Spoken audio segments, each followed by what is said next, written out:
Friends, welcome to defence matrix. तो रक्षा मंत्री श्री राजनाथ सिंह द्वारा टीकेएमएस सबमरीन बिल्डिंग फैसिलिटी केल को विजिट किया गया और इनको कंपनी दी जा रही थी German defence minister Boris Pistorius द्वारा। तो बेसिकली इनको शोकेस किया गया कि कैसे ये सबमरीन्स को बनाते हैं और यहाँ पर क्योंकि म्यूचुअल कोऑपरेशन होने वाला है इसलिए ये विजिट काफ़ी क्रूशल मानी जा रही है। तो जो सबमरीन यहाँ पर शोकेस करी गई है ये लाइकली टाइप 214 है। तो ये बात हम आपको बता दें कि हमको जो सबमरीन ऑफर करी गई है ये टाइप 214 सबमरीन का ही एक एडवांस वेरिएंट है जो कि ज़्यादा स्टेल्दी है और एक बेहतरीन फ्यूल सेल एआईपी सिस्टम के साथ आता है जो कि प्रूवन है। तो ये सबमरीन लगभग 1700 से 1860 टन डिस्प्लेसमेंट क्लास की होगी। यहाँ पर प्रपल्शन के लिए करीबन 2 MTU 16V396 डीजल इंजन्स होंगे। ये गोल्ड स्टैंडर्ड माने जाते हैं सबमरीन्स के लिए और काफ़ी डिमांड में है। साथ में प्रपल्शन के लिए यहाँ पर जो प्रोपेलर है ये स्क्यू बैक प्रोपेलर है जो कि काफ़ी लो नॉइस प्रोड्यूस करते हैं। और जो एआईपी सिस्टम यहाँ पर दिया गया है ये SGW का PEM फ्यूल सेल मॉड्यूल है। तो दो 120 किलोवाट के यहाँ पर ऐसे मॉड्यूल्स हैं। PEM यानी कि प्रोटॉन एक्सचेंज मेम्ब्रेन। तो सबमर्ज्ड में करीबन 20 नॉट की स्पीड यहाँ पर मैक्सिमम अचीव करी जा सकती है, सरफेस में 10 नॉट के आसपास। और अगर आप फ्यूल सेल का इस्तेमाल कर रहे हैं तो 2 से 6 नॉट के आसपास की स्पीड आप अचीव कर सकते हैं।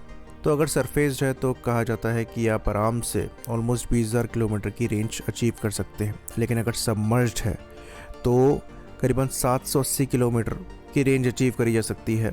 लेकिन अगर आप फ्यूल सेल का इस्तेमाल कर रहे हैं तो ये रेंज एक्सटेंड होकर 2310 किलोमीटर हो जाती है।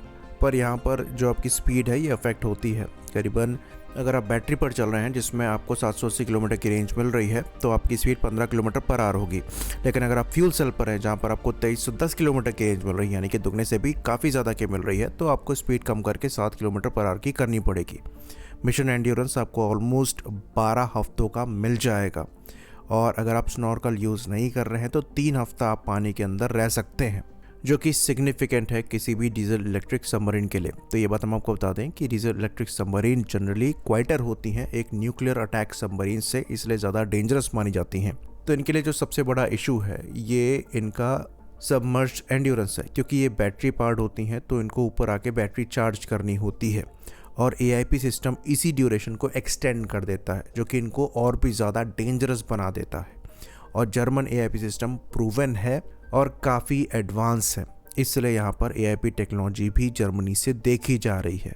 तो जो यहाँ पर सबमरीन बनाई जाएंगी इसमें सबसे पहली रिक्वायरमेंट थी कि एआईपी सिस्टम जो है होना चाहिए और ऑपरेशनल होना चाहिए। इसलिए बहुत ज़्यादा सबमरीन्स जो है कंपटीशन में रही नहीं और जर्मन सबमरीन को एक एडवांटेज मिला जो कि ये डिज़र्व करती हैं। यहाँ पर अगर ऑफेंसिव कैपेबिलिटी की बात करें तो करीबन 8 के आसपास यहाँ पर 533 मिलीमीटर टोरपीडो ट्यूब से रखी हैं जिससे आप टोरपीडोज लॉन्च कर सकते हैं और हार्पून मिसाइल को भी यहाँ से लॉन्च कर सकते हैं अगर आपको एंटी शिप रोल में यूज़ करना है।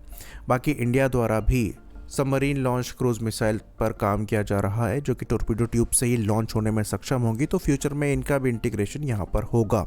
बाकी इन सबमरीन की एक और खासियत की बात करें तो ये स्टेल्दी काफ़ी ज़्यादा है। तो यहाँ पर पूरे हल को मॉडिफाई किया गया है नॉइस लेवल को काफ़ी कम रखने के लिए, साथ ही साथ जो सोनार से इनका डिटेक्शन है उसको भी रिड्यूस करने के लिए। तो जब बात डीजल इलेक्ट्रिक सबमरीन की आती है तो जर्मन सबमरीन्स जो हैं ये गोल्ड स्टैंडर्ड मानी जाती हैं और जो टाइप 214 का वेरिएंट हमें ऑफर हो रहा है ये इनका वन ऑफ द बेस्ट है।